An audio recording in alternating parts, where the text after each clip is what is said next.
Hello, everybody, and welcome back to the Basketball Maestros podcast. Thank you for joining us today. Whether you're on YouTube or University Pulse, thank you for tuning in. NBA preseason is officially underway. We're about 2 days into the preseason. We're getting inching closer to the start of the NBA regular season. One more show after this, and then NBA season will officially be underway. So looking forward to that. Ready to lose my mind this basketball season. And then we'll give our thoughts on some preseason stuff. Not much has happened, but the Lakers recently played their first preseason game on Monday.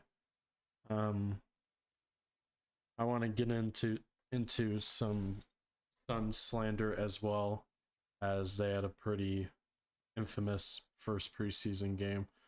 So we'll talk about that.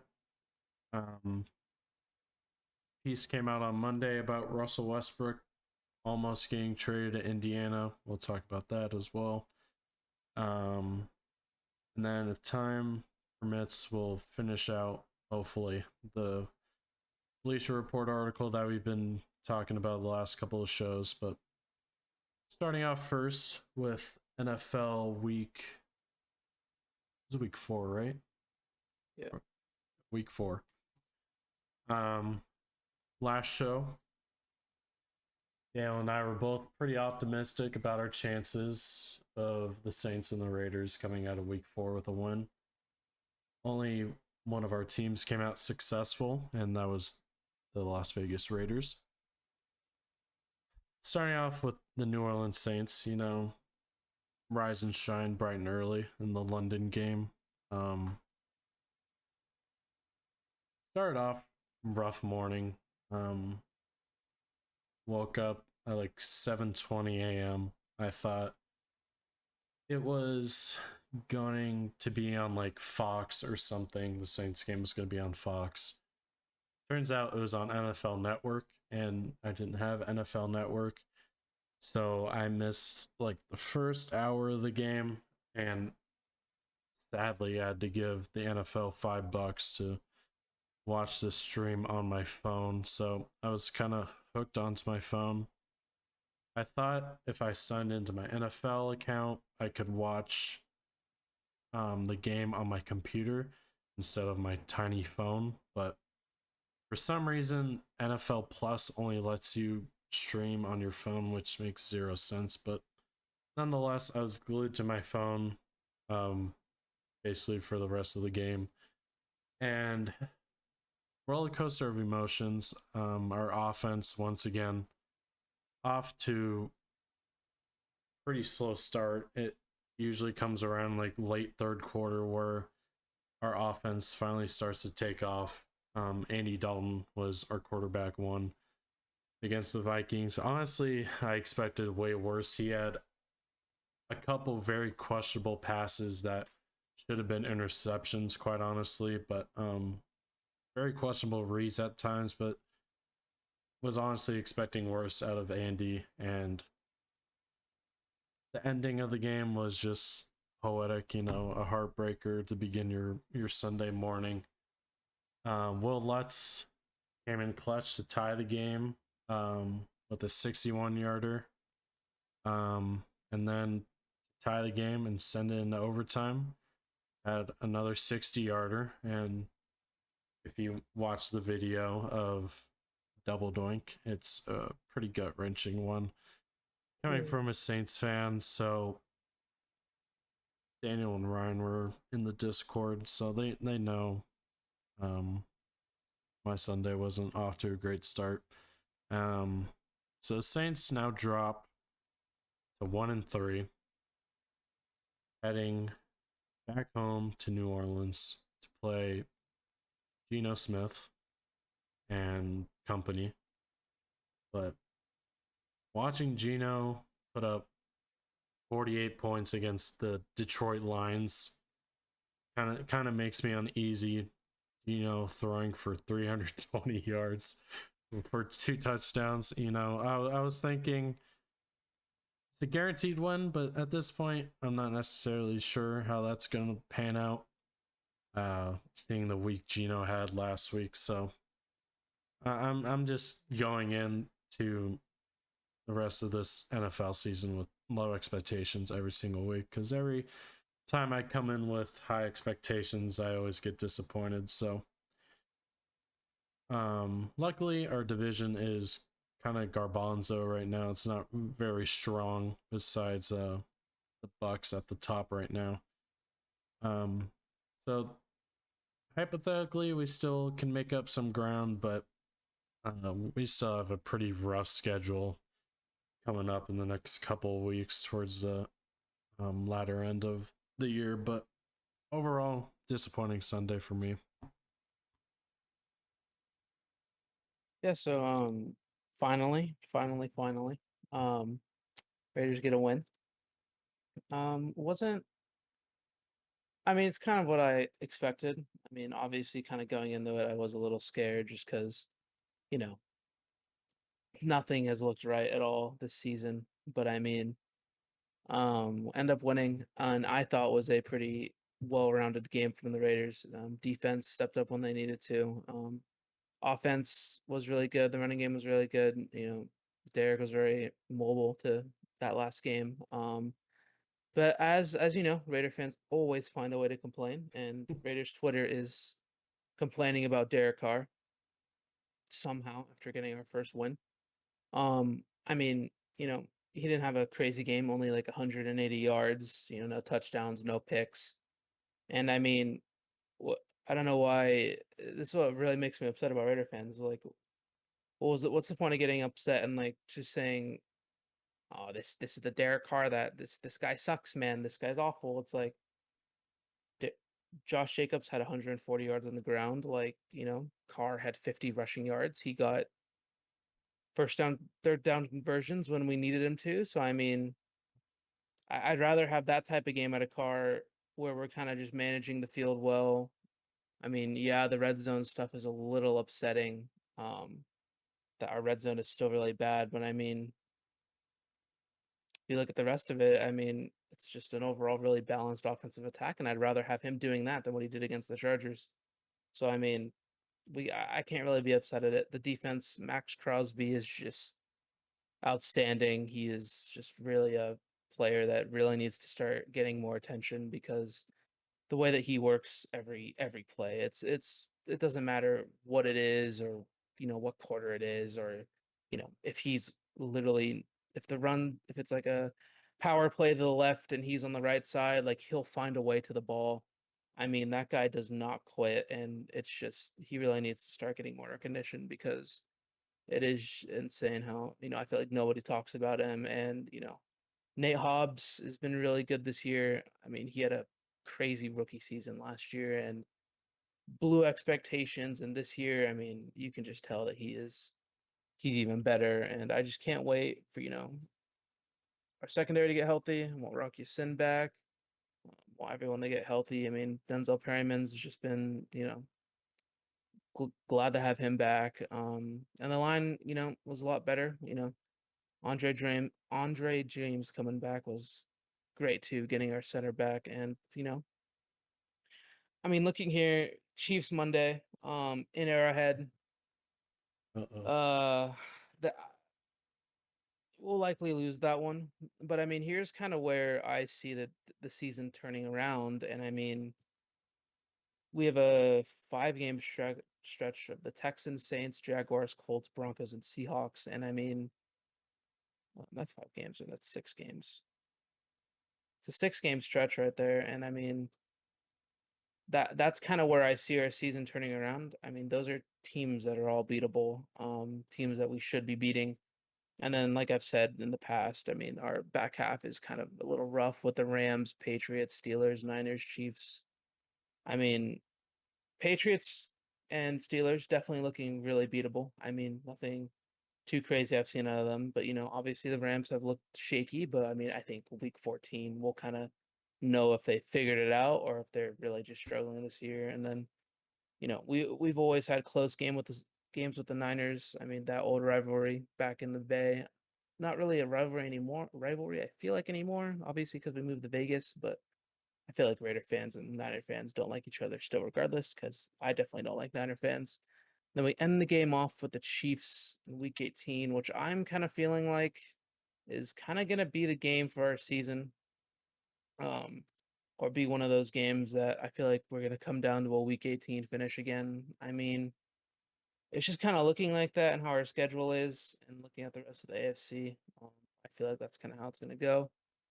But those are just my thoughts. Don't want to really talk about anyone else since we are a basketball focused podcast, and as Matt already said, basketball returned for preseason on Monday, so definitely some top things to talk about right there. Oh, mentioned it before. When preseason first kicked off, didn't really. I don't think any of the games were televised, if I'm not mistaken. But it was like, oh yeah, it was the Warriors Wizards first game in Japan at like 4 a.m. So I definitely wasn't watching that. And then I don't think the Clippers was televised, but I think the first thing I'll kick it off with is good old Phoenix Suns. A very tumultuous offseason for them. Their owner being the way he is. If you don't know, look it up. He did some pretty nasty stuff.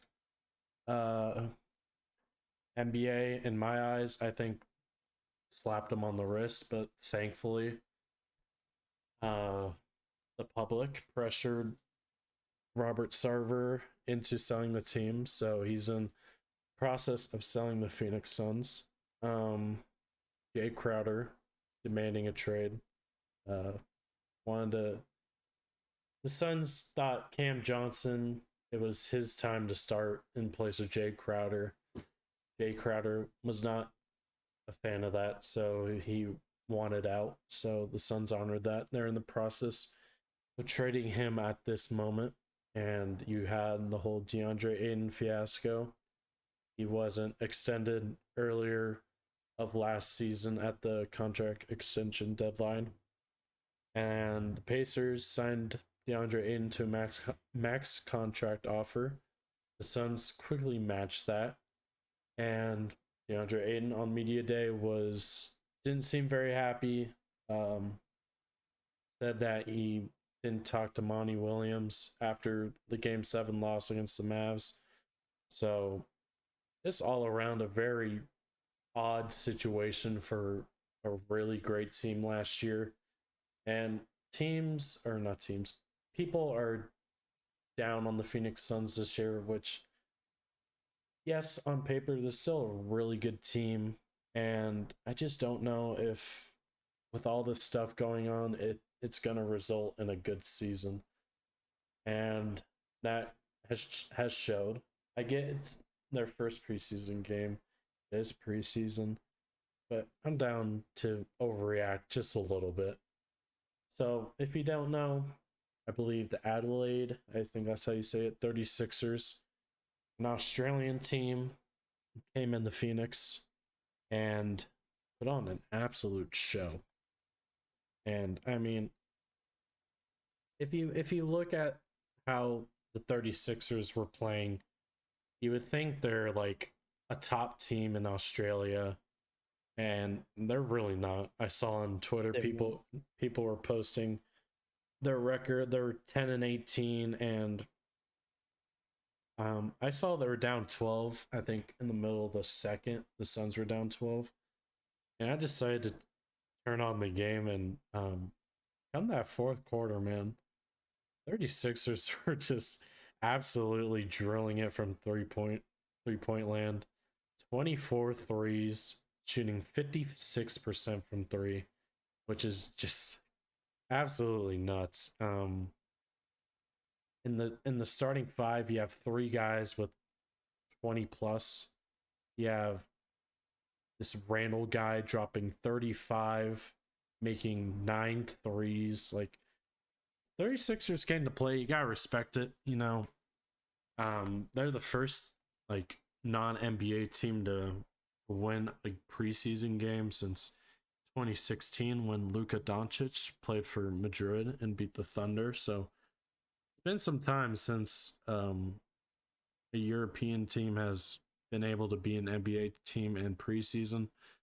So overall, I think it's a little bit concerning. I know, as I said, it's preseason, but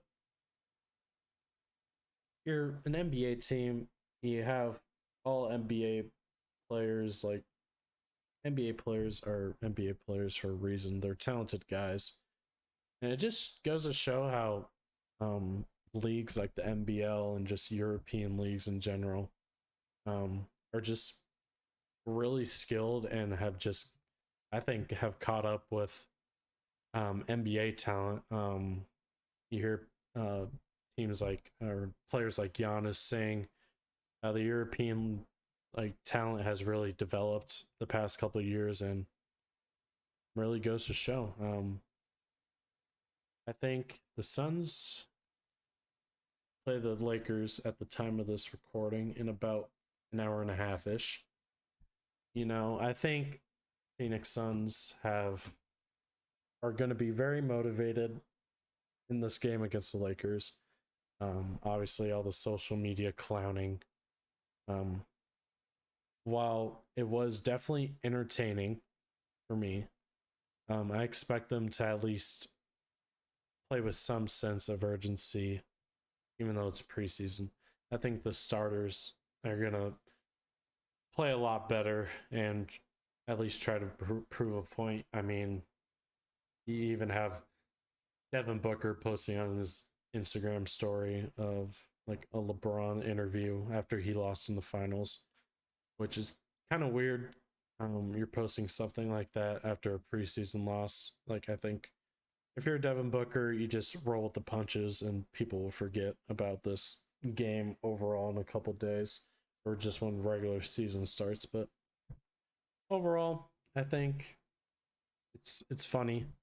Um, the Suns always get under my skin because of the whole Lakers Suns playoff series, which um, I truly believe in my heart that we're on the road to handling them until Mr. Day to Day Davis went down. So overall, I think it's funny.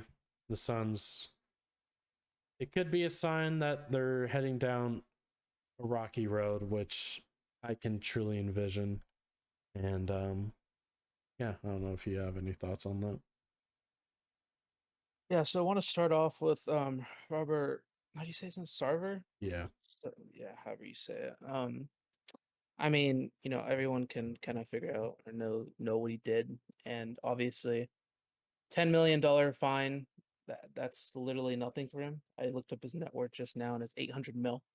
So it's basically Jesus. like, yeah. I mean, fans are right to criticize it. I mean, even if I was in an organization, I wouldn't want to be there with a person like that. And just kind of how that unfolded, it just makes me lose faith in these bigger leagues. I mean, the NFL had the same situation with Dan Snyder last year, with the Commanders, Washington Commanders organization. He got a $10 million fine, and fans weren't really happy with it because there's a bunch of sexual assault cases and things over the years on that organization. And I mean, I haven't liked Dan Snyder. I know other people haven't liked him, and I think he's still a part of the team. And at least Sarver decided to sell the team, which is obviously, how can we be mad? Um, I mean, he's not going to be a part of the team, which is a big W. But overall, I mean, I think this is really kind of with the stuff that's happening with the NFL right now and the concussion stuff. I mean, I think I feel like these leagues need to take this stuff into just take it more seriously because I mean, at the end of the day, the owners are supposed to be the face, and I mean, these are the guys who are kind of supplying everything. So I mean, you don't just kind of the attitudes and like what they've been doing is just um it's not really a good look. I mean, especially for both leagues. I mean, for people like Dan Snyder and Sarver to kind of have those attitudes and those kind of personalities to be men that are leading franchises, because at the end of the day, they're the owners and they kind of, I'd say, have the final say on most things if they're, involved, unless they let their GMs kind of do anything, everything. I mean, those are the people that are kind of the face of your teams, and that's just, in my opinion, just not kind of acceptable. I mean, 10 million is a lot. I'm not saying it's not, but I mean, for us, it's a lot. For them, it's like $5. So it's just, something I want to see the NFL and NBA kind of take more seriously when it comes to punishments like that. But to move on to the Suns losing to the 36ers, and oh, it puts a smile on my face. Just, I know it's preseason, like Matt said. I know it truly doesn't mean anything, but oh, this team is blowing up, and I can see it right now. And I'm not. I just know. I mean, look at, like Matt already mentioned. I really was excited to bring up the DeAndre and interviews. I mean, this guy does not want to be there. He would Definitely rather does be not. anywhere else than Phoenix right now. And it's so funny watching the reviews because the reporter's like, what was your reaction? Were you happy? He's like, I'm here. Like, uh, it's just like, I'm here, aren't I? It's like, dude, oh, this team's gonna blow up this season. And I mean, there's just no way they don't. And to be honest with you, shout out to the 36ers. I mean, I don't know the players' names. I mean, how can I? They're like a mid team he from, does. yeah. But I mean, I respect it. you got to be honest. I mean, I have to respect them because I mean that's your opportunity to show, hey, I can compete with these NBA guys. I can keep up with them. I can play defense the same as them. And you never know, maybe these guys might find themselves in a summer league spot, and maybe some bench role, later on in their careers, and if they desire that. But I mean, Matt was kind of hinting on it. We definitely should kind of take these other leagues, with a little bit more respect. I mean, it's always been the NBA and everybody else, and no one really pays attention to these other basketball leagues across the world. So I mean, for me, it's kind of, I'm not really going to be too big on something that's not in my country, but I feel like we just don't respect those players as much, and in their countries, I mean, they're pros, like they're and I feel like we don't kind of look at them like that, but like we kind of should. I mean, those players were talented.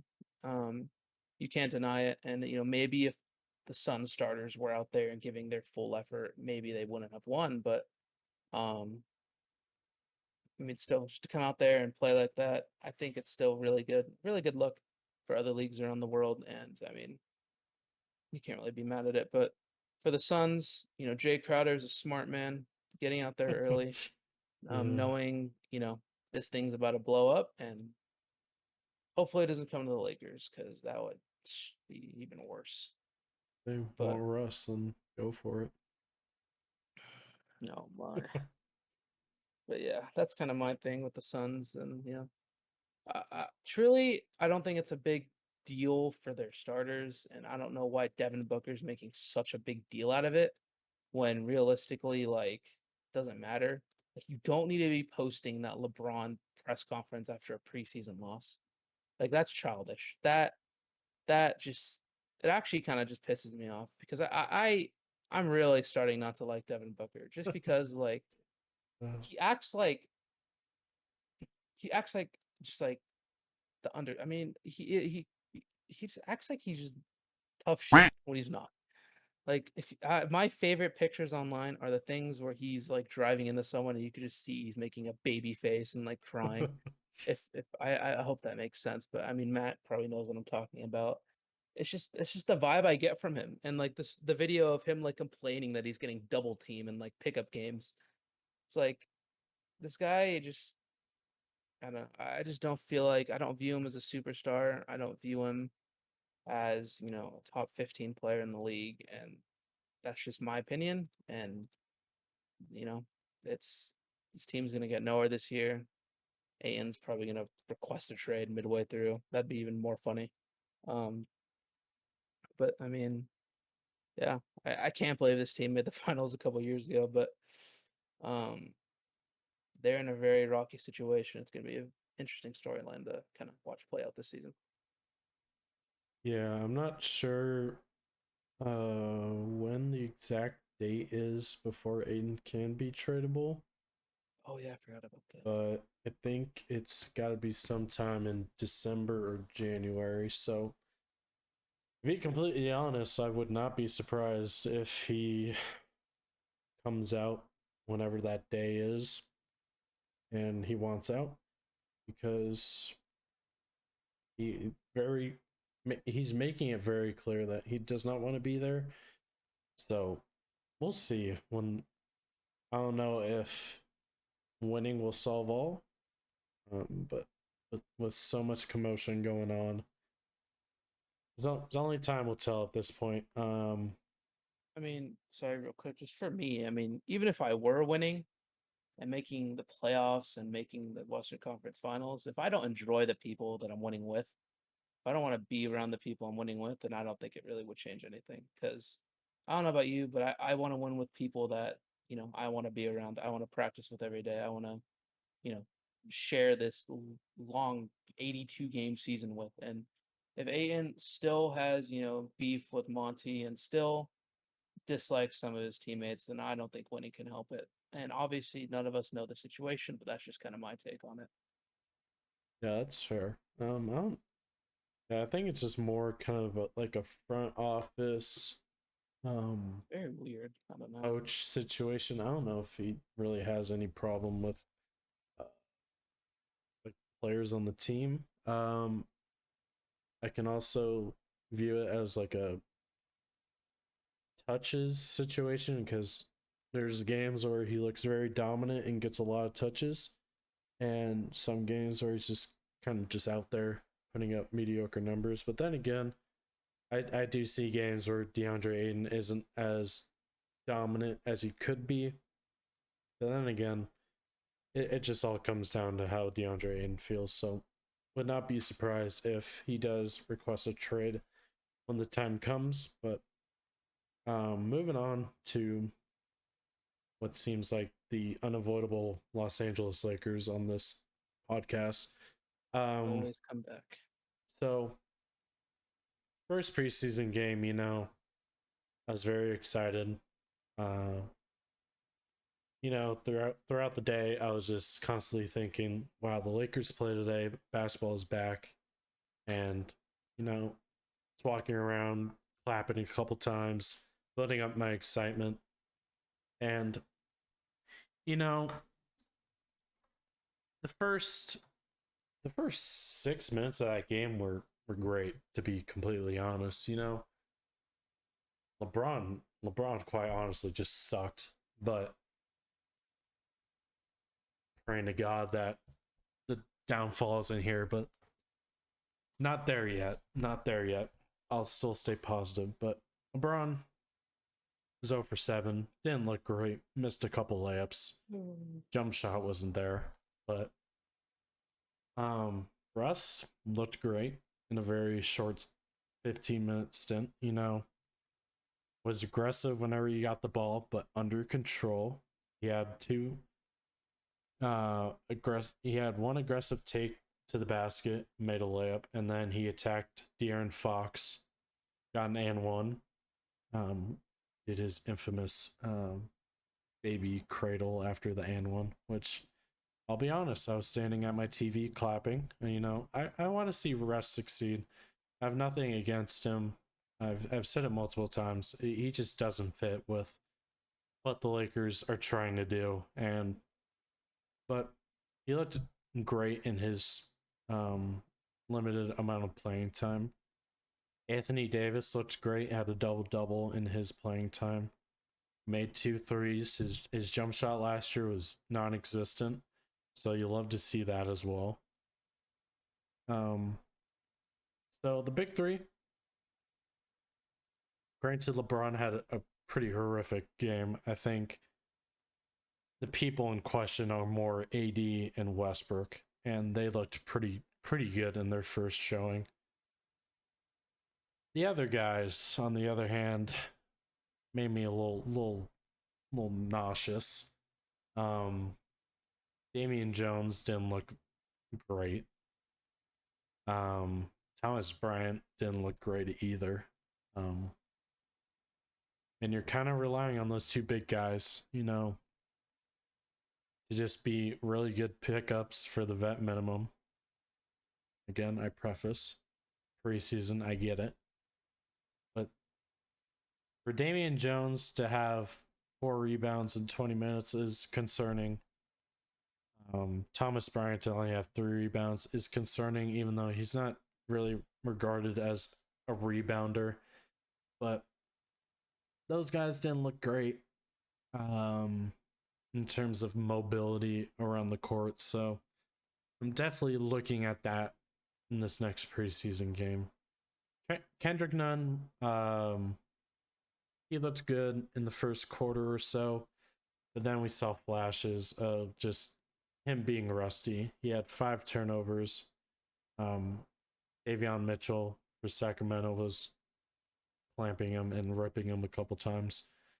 So Kendrick Nunn showed flashes, but then again, he hasn't played in like a year, so not too scared about that. Wenyen Gabriel was probably the best player of the night. He looked fantastic. He had 6 points, 10 rebounds, and almost 20 minutes of game time. Just came in with a lot of energy. Had 4 blocks as well. He just looked great all around. He was kind of just that player we brought in last year. He looked decent, but didn't really know how he fit with this team coming in. But he could be a guy fighting for like the wing-ish spot. Don't know if he'd be able to hang with some wings, but granted, he's going to give Darvin Ham some tough decisions. He obviously has that energy that the Lakers need, and he definitely showed it in his first preseason game. Austin Reeves, a lot of hype for him this season. Didn't look that great. Was kind of just not really assertive. He was just kind of like a playmaker, which I don't know if I like the play or the point guard ball handler role for Austin. I think the reason why we want him to be better is just for shooting purposes, because this team needs shooting more than playmaking and ball handling. So I want to see how he looks for the rest of the preseason. Juan Toscano Anderson was just okay, I guess. He was 1 for 5, which isn't great. Same for Pat Bev. Yeah, he had a good lob with JTA. That was exciting, but overall, just gonna need to see more from this team come preseason time. Obviously, the second preseason game will happen after this recording, so hopefully we see some things that look better, and the first preseason game isn't very telling. After the first preseason game, losing by 30 regardless of the preseason game isn't the greatest. Against the Kings nonetheless too. But it's preseason, the whole second half it was just all our rookies just out there playing, and was not the greatest basketball I've seen in my lifetime. So kind of just expected, and just hoping to see the players that we did sign continue to grow. And I believe the starting lineups for the game against the Suns was revealed. And honestly, I kind of like this lineup that Darvin Ham's rolling out. It's Russ and Patrick Beverly, which interested to see how they play with each other. Austin Reeves, LeBron, AD. So we'll see AD at the center as well. So I think this lineup will be pretty good lineup to go to, whether it be starting or just throughout the course of a game. But I like this lineup more than the first preseason game, and I'm sure the starting lineup is going to continue to fluctuate throughout the rest of the preseason. But overall, I think there's still a lot of things the Lakers need to work on. The offense is still, you can tell, a work in progress. Nobody really shot well. And yeah, we'll see how things look down the line. The defense, it's still a work in progress as well. I think just the main thing is the defensive glass. Just not a lot of size out there, so may just be a box out thing. But the defensive glass is kind of just the biggest thing for me. Um, and yeah, Russ. I saw instances of him trying to play defense. Um, didn't stay on his feet a lot. He always bit for pump fakes, which was kind of concerning. And there was one instance of him ball watching, and De'Aaron Fox backdoored him, and he was kind of lost in that whole possession. But overall, gotta applaud Russ for trying on defense. Didn't see much of that last year, but overall, still a lot of growth for this Lakers team moving forward. Yeah, so yeah, we always find a way to talk about Lake Show on here because we can't help it. But I was not home when the Lakers played. I was doing journalism things, so didn't really get to catch the game, so I get to only go off the box score. But kind of what I heard was, AD played well. I mean, 16 minutes and a double double. That's kind of the AD that we're gonna need this season. Saw a lot of memes about LeBron being terrible. I mean, NBA Twitter, whenever LeBron plays bad, I mean, you kind of, even if he plays good, you'll see the same stuff regardless. But saw that Westbrook, honestly, I didn't think he played too bad. Um, you know, if we can just kind of get that out of him consistently and, a little bit better, but, that and it's just a little bit more consistent. I mean, definitely better than last year. Last year is, wow, can't even explain last year. Can't get much worse. But yeah, what we were kind of, scared of was, size on the team and Damian Jones and Thomas Bryant. Those were kind of signings that are kind of gambles, I'd say. You kind of hope that they step up and be what you kind of need, and they didn't look like they kind of worked out. But obviously, it's the first preseason game. I mean, can't really take too much off of it. It's it's only preseason, and I know I say that, and we didn't even win a game in preseason last year, but um, it's I'm not gonna think too much of it. We still have a long season of basketball ahead, but I'm not gonna raise my expectations that I had at the beginning of the year, which I'm still gonna say that we're not a top 5 seed. We'll be anything below that. But overall, I mean, second half didn't look good at all. I mean, it's, like Matt said, regardless of preseason or not, losing 30 to the Kings is still just it's not it. I mean, regardless of Yeah. any game, that's not it's the Kings, man. Like I know that, they're a rebuilding team and, they've made some, okay moves, but no. It's 30 to the Kings. It's just, I saw the scoreline and I was like, oh wow. I mean, should I be surprised? And, you know, I saw that, the starters didn't play too bad besides LeBron and, other people that we've already mentioned. But mainly what I'm looking at so far in this preseason is just kind of AD and Westbrook and just kind of seeing how they're doing. Because those, in my opinion, are still the biggest question marks. I mean, Westbrook, I mean, like you said, was about to get traded before media day, or it was reported. Don't want to get too much into that because I don't know if we're going to fully talk about that, but um, ended up didn't. And then, AD with his injuries, and last year we didn't really kind of see that consistency and didn't really see that AD that we're used to. So those are kind of the two things that I'm really paying attention to. And then obviously LeBron had a bad game, but I still don't think the fall off is here after last season. I still think he's going to be the LeBron that everyone's used to.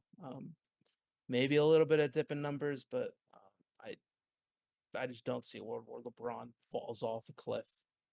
And if he does, then unlucky for Lakers. But yeah, game tonight against the Suns, and let's hope we don't lose to a team who lost to the 36ers because That's what every Laker fan's saying right now.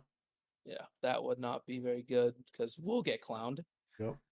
Regardless, even if we win, we'll still somehow someone will find a way to clown us. It's usual we're the Lakers. But yeah, those are just kind of my thoughts. The first game, and I'm excited. I'm excited for this year. I'm excited for fantasy basketball, especially. It's just kind of coming up. I mean, October is the best month of the year. I mean, Yes, these sir. next couple months are just great. Football, basketball. If you're in the baseball, I mean, you get the playoffs there. Sleep. I'm not. I'm not in baseball. I can tell you that right now. But for sports, this is usually. I mean, hockey's coming back. I mean, this is kind of where everything's on. So I mean, this is the best time. And I'm just excited for these next couple months. But there are some definitely positive and negatives. I'll just mainly lean towards the negatives for the. I mean, positives for the Lakers. So I don't have to think about how terrible a team will realistically be. But yeah. So Laker Nation, baby. Yeah, so the things I also want to say is I think the second unit is in desperate need of a guy like Alani Walker, which who could play on Thursday. Which the Lakers have a back to back in preseason, which is kind of surprising. But I think the second unit is in need of a Lonnie Walker or a Dennis Schroeder whenever he comes back to the States. Um, but then again, that comes with hard decisions. You could argue that if you need one of those guys, or both of them in your bench lineup, somebody's got to not see the court. Could be Austin Reeves. It could be Lonnie Walker if he's the odd man out, even though he's the guy we spent the bulk of our money on this offseason. Or it could be Dennis. It just all depends how it shakes out. Darvin Ham's going to have some hard decisions. So we'll see how those two guys enter the fold and how they look in preseason. Um, so, yeah, we could jump into what Daniel mentioned. How the Lakers were, it was reported, essentially at the 1 yard line of getting this Russ to Indiana trade done for, it would be Russ, both of our first round picks unprotected for Buddy Hield and Miles Turner, which when this package was flooding around, pretty sure we both agree that this is the trade that if you want to get back into that contention conversation, that this is the trade. But I was kind of on board for giving up our two firsts for this trade, but now kind of just reflecting how these are our last two firsts that we can trade for probably a long time. You got to make sure you hit on it. And while their Laker fans are kind of split on this trade of whether Rob should pull the trigger or not, I can understand both sides, but I think I'm kind of on the side of the front office here. You just want to be absolutely positive that this is the trade you're going to die by, and in hopes of bringing another championship with LeBron and AD for the next 2-3 years that they're together. So I don't blame them for being cautious. And in the story as well, it was reported that the Lakers had meetings about this trade, whether they wanted to do it or not. I guess they tried to compromise with the Pacers, have one unprotected pick, or at least if they were to throw in two first round picks, I should say, that the Pacers, they wanted the Pacers to throw in a couple seconds to kind of compensate, but the Pacers were against that and they said they want both firsts. They're not throwing in any draft capital themselves. So the Lakers were kind of just stuck there, kind of contemplating that. And Darvin Ham and Rob were expected to talk to the media a couple days before media day, I believe, and they canceled it. Canceled that meeting, and everybody was just going wild, expecting like something crazy to happen, and very well could have. That meeting was called off just to really dive in on that Pacers trade, and they decided no. So, which, however you view it, you can view it as a good or bad trade. Honestly, I think you give Darvin Ham a shot at this point. Um, if you're big into the draft for the NBA, seeing Victor Wanyama is just he's a really great prospect.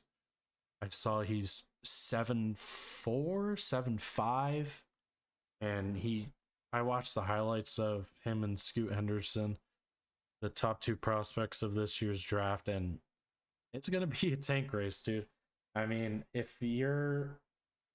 think there's gonna be a lot of teams wanting the tank this year, so whoever gets one of the top two picks is gonna be very happy. I think Victor, he's just a really talented big who just has all the skill sets as like a guard, and he's honestly a really good player. So Pacers, if you want to get in on that tank race, feel free to give us your players. We'll help you out with that.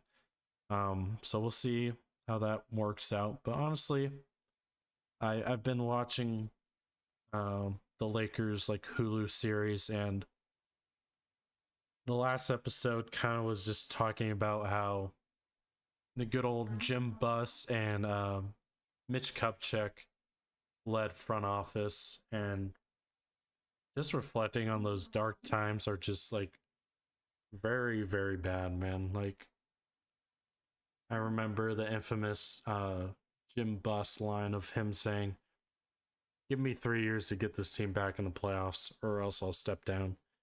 And we all know how that went.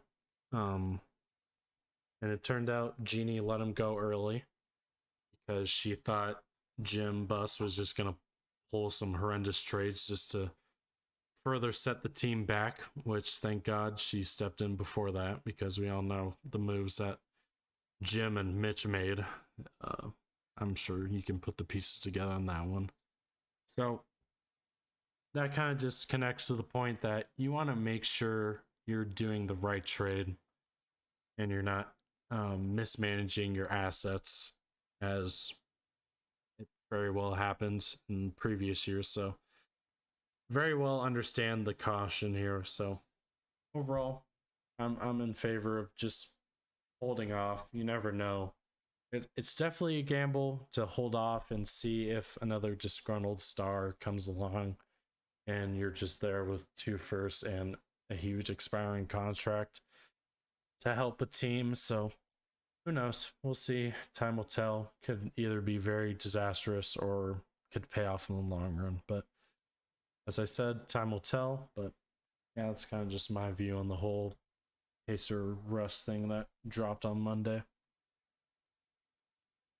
Yeah, so I mean, I can't really blame the front office. I mean, I know Laker fans who are thinking when now are um screaming at Rob to make this trade regardless of the amount of picks. What years are the two picks again? I forgot. 27, 29. So we'll probably definitely be bad, or at least not great. Oh. So, you know, you kind of have to look at it like this. I mean, I know that leagues are kind of, you see it in the NFL, teams and, even in the NBA in some cases, they're just giving up draft capital to kind of bolster rosters, get the players they want and that they know are proven and they don't want to do through the draft. And, I mean, that's fine, but I think you kind of have to look at it from the front office's perspective. And these are if this trade doesn't go right, their jobs are most likely gone. Yeah. If this isn't the right move, and I think that there are question marks regardless if you do this. And I think it is kind of smarter to wait for a solidified star to kind of pop up, see if any trade like that could happen. Because at the end of the day, do we still expect to have 80 Russ and LeBron by 2027? No. I don't think we can even, maybe LeBron's not even playing by that time. And 80 will probably be in the grave by then. But I mean, Ugh. you really have to look at it. And I know the draft can be boring and building through the draft, but what I saw, I don't know if I forgot if it was, I think it was pretty sure it was last night from Victor, and I'm not even gonna attempt the last name, but Scoot Henderson and him going head It's to head. I crazy. mean, that was it was a lot of fun to watch. Those two are a lot of fun to watch, and I mean, to be honest, like, I don't even know what freak athlete's gonna come up in 2027 or 2029, so I'm fine with keeping our picks. I don't mind it. I mean, Laker fans think that it's just I was one advocating for this trade, and I think that if we're in a win now mode, um, it's a trade we should take. I think that we should definitely give up the first two picks, but looking at it from a front office perspective, looking at it in the long run, I think it's smart to not do it because one, I think it's respect to Darvin Ham for giving him a chance to work with this roster, and two, I mean, we kind of have to look at it. I mean, come on, let's look at it realistically. Do we find ourselves having this roster in 27 and 29, and do we realistically think as Laker fans, like, let's use our brains here. Are we really going to win a championship in the next 2 to 3 years if we were to do a trade like this? And I'm just going to be honest. I don't see us winning a championship. I know, hopefully I'm wrong, but um, I don't see it. And I think holding on to these picks to where in those years where, and let's be honest, we're probably going to be bad. I think it's nice to have those picks and have be able to draft and, kind of have draft capital because, we've traded the rest of it away basically for the next 3 to 4 years. So I don't think we really should be coming after our front office for not pulling the trigger because I mean at the end of the day they're doing their jobs and we kind of have to trust what they're doing. Obviously, we've seen bad front offices, but I don't think this is a bad move. I don't think this is bad thought process. Because I mean, you kind of have to ask yourself the hard questions, and maybe if the entire front office believes that we could have won a championship within these next couple of years, and they would have done it. But I think they're realistically kind of looking at it, and there's just two question marks within the roster already that I don't think the trade with the Pacers would really make us favorites or anything like that. So just kind of what I think. So, story just broke that there was a physical altercation at the Warriors practice today that has the team considering disciplinary action against Draymond Green. So, Oh wow! Wait, so I'm not subscribed to the Athletic, but judging by the wait, I title, saw a screenshot. it's It says Poole and Draymond. when a heated I'm sorry, I just saw like a screenshot on Twitter. When a heated interaction with guard Jordan Poole escalated, Green forcefully struck Poole and needed to be separated swiftly, sources said. Green and Poole came chest to chest with both players pushing and shoving each other prior to Green's escalation of the physical altercations. So, wow. So I guess, I mean, well, preseason content, striking your teammates, which I assume he punched him. I don't know in the face. I don't know how, but that's the most Draymond moment I think I've ever seen. Well, Oh, I'm gonna send you this. I'm gonna send you this picture. It's something I can't say on air, but I'll send it to you on text. But the good old world of Twitter replies are definitely interesting. But yeah, so Draymond's definitely gonna get suspended. It looks like at least for a couple games. Can't just be striking your teammates like that. But yeah, so that's interesting. Um, but yeah, the Warriors wow, dude. are don't expect that coming out of the Warriors. Uh, yeah, so we'll Hmm. see if any more comes out of that in the next couple of minutes while we still have a little bit of time. But kind of just wrapping up this whole Laker trade talk thing. I think if a disgruntled star does not materialize or there just isn't a package that comes about and say the Lakers are a 6 seed and they're just like kind of middle of the pack for the whole year. And they lose in the first round, whether it just gets swept or whatever, regardless. Lose in the first round.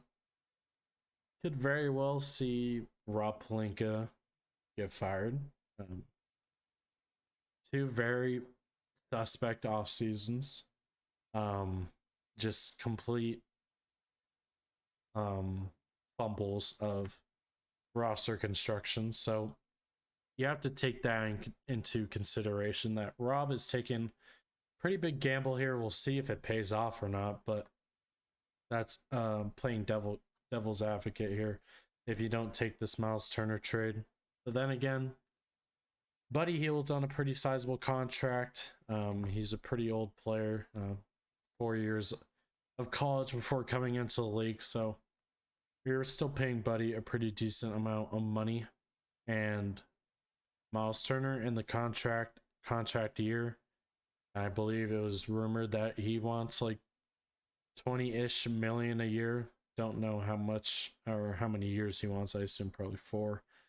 But you have to pay Miles Turner as well. So if you're the Lakers, you got to be willing to take on all those things before you do a trade like this. So a lot to consider if you're the Laker front office. We'll see how things materialize moving forward. But yeah, the Lakers always in the spotlight, always something to talk about the good old Los Angeles Lakers as they head into a very interesting season.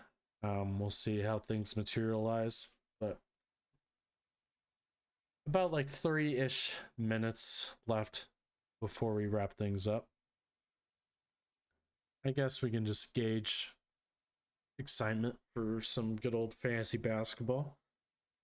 Our supposed draft, I hope, is taking place this weekend. So we'll get into some expectations. What are you expecting for this fantasy basketball season? Or like Well, personal expectations. anything better than my football one because I am currently 0-4. Um, I've made some trades, and in the long run, I've lost those trades heavily.